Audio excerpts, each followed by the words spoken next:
Assalamualaikum warahmatullahi wabarakatuh. Perkenalkan, nama saya Aji Kurniawan dengan NIM 15036210029. Di sini saya akan membahas sedikit terkait penilaian pembelajaran di sekolah menengah kejurusan atau biasa kita kenal dengan sebutan SMK. Yang dimana dalam penugasan ini saya mengangkat yaitu kualitas pendidikan di SMK. Baik, kita lanjut saja dengan pembahasannya. Nah, mana pendidikan adalah suatu hal yang disepakati menjadi hal yang pokok dalam suatu bangsa manapun.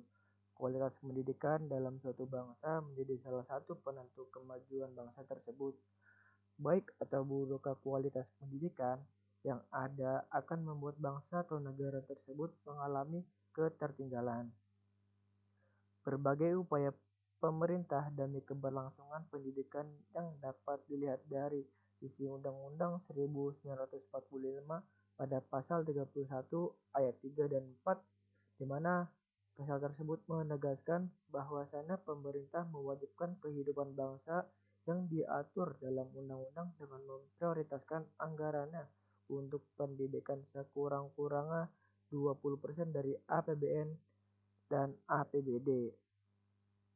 Lalu menurut survei mengenai sistem pendidikan dan di mana sistem pendidikan menengah di dunia pada tahun 2018 yang dikeluarkan oleh PISA, yaitu Program for International Student Assessment pada tahun 2019 lalu, Indonesia menempati posisi yang rendah, yaitu di urutan ke-74 dari 79 negara lainnya dalam survei.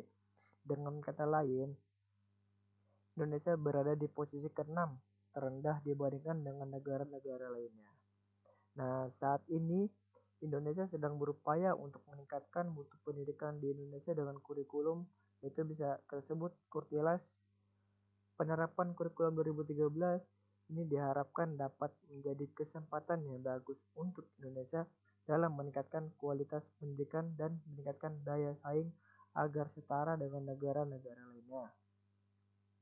Pemerintah melalui Undang-Undang Nomor 20 Tahun 2003 tentang Sistem Pendidikan Nasional menjelaskan bahwa pendidikan kejuruan merupakan pendidikan yang mempersiapkan peserta didik untuk bekerja dalam suatu bidang tertentu. Ya, yang dimana lulusan SMK diharapkan mampu menjadi tenaga kerja yang handal pada tingkat menengah dan memiliki kemandirian serta memiliki kesiapan baik dari mental maupun fisik untuk menghadapi persaingan di dunia kerja. Maka dari itu, keberhasilan pendidikan di SMK harus ditunjang dengan dukungan pemerintah serta proses belajar mengajar yang baik dan terintegritas. Dari keberhasilan sebuah pendidikan di SMK tidak terlepas dari pembelajaran teori maupun praktik, yang dimana merupakan faktor pendukung ketercapaian proses keberhasilan belajar dan mengajar di sekolah kejuruan. Nah, pendidikan kejuruan secara umum mengandung pengertian bahwa tujuan utama dari pendidikan kejuruan adalah mempersiapkan untuk langsung dapat bekerja sebagai penyedia pelatihan khusus yang reproduktif dan berbasis pada interaksi guru. Berdasarkan pendapat tersebut, dapat diambil makna bahwa guru SMK dituntut mampu memberikan bekal kesiapan kerja berupa seperangkat keterampilan dan perilaku yang diperlukan untuk bekerja dalam pekerjaan kepada peserta didik. Pendidik dalam upaya menyiapkan sumber daya manusia yang berkualitas unggul dan berdaya saing menuntut guru untuk selalu mengembangkan profesionalitasnya melalui pendidikan dan pelatihan baik secara mandiri maupun kelembagaan. Hasil dari penelitian menunjukkan bahwa kedua bentuk pelatihan terdapat korelasi positif antara pelatihan guru dengan produktivitas output dan guru yang berpengalaman lebih tampil efektif dalam mengajar. Menurut Undang-Undang Nomor 14 Tahun 2005 Pasal 20 menyatakan bahwa dalam melaksanakan tugas keprofesian, guru berkewajiban meningkatkan dan mengembangkan kualifikasi akademik dan kompetensi secara berkelanjutan sejalan dengan perkembangan iptek. Nah, penilaian merupakan di mana proses dan dilakukan oleh guru yang berguna untuk melihat hasil belajar siswa. Berdasarkan pendapat para ahli, maka penilaian adalah pengambilan informasi tentang hasil belajar siswa berdasarkan nilai pengukuran hasil belajar dengan menggunakan teknik tes maupun non-tes. Adapun tujuan penilaian hasil belajar adalah untuk mengevaluasi proses pembelajar, perkembangan belajar, serta perbaikan hasil siswa. Penilaian melalui kegiatan pelatihan dan pendampingan dimulai dengan penyajian materi tanya jawab atau diskusi. Nah, dari ini di bagian ini maksudnya itu pekerjaan kelompok, dan dimana terkait topik-topik yang bersangkutan asesmen autentik. Dalam pembelajaran di bidang tersebut, materi yang dibahas meliputi pendekatan dalam penilaian, asesmen autentik, penyusunan rubrik penilaian, dan lembar observasi.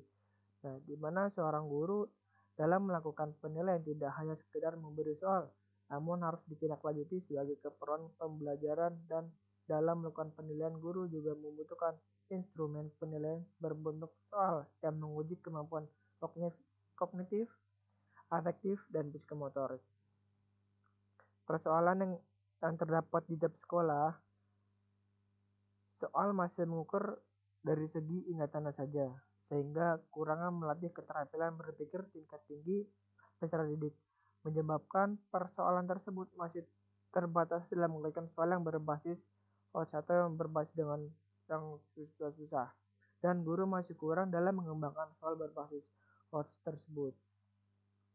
Nah, berdasarkan penelitian, dalam pembelajaran di sekolah kejuruan, instrumen penilaian pada mata pelajaran tertentu terdapat hal yang belum memenuhi dari standar terstruktur, yang dimana penilaian dilakukan oleh seorang guru kepada siswa hanya dititik beratkan pada penilaian terhadap tugas-tugas siswa, dan penilaian yang seperti itu biasa cenderung menitik beratkan pada penilaian pada aspek psikomotorik atau keterampilannya saja, sedangkan aspek kognitif dan afektif secara langsung belum dapat terukur.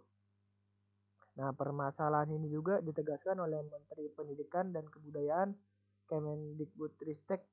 Menurut beliau, harus ada pembenahan kurikulum SMK serta keterlibatan industri dalam rangka mempersiapkan lulusan SMK yang siap kerja. Pemerintah memahami bahwa penanganan SMK masih banyak yang harus dibenahi. Oleh karena itu, Presiden mengeluarkan instruksi dengan nomor 9 tahun 2016 tentang revitalisasi sekolah menengah jurusan dalam rangka peningkatan kualitas dan daya saing sumber daya manusia Indonesia. Nah, usaha pemerintah untuk mengurangi kemiskinan memerlukan upaya peningkatan sumber daya manusia melalui revitalisasi SMK dimulai sejak tahun 2017 dan berlanjut hingga sekarang. Beragam permasalahan yang dihadapi TPSMK mengingat masing-masing jurusan mempunyai permasalahan tersendiri yang harus ditangani.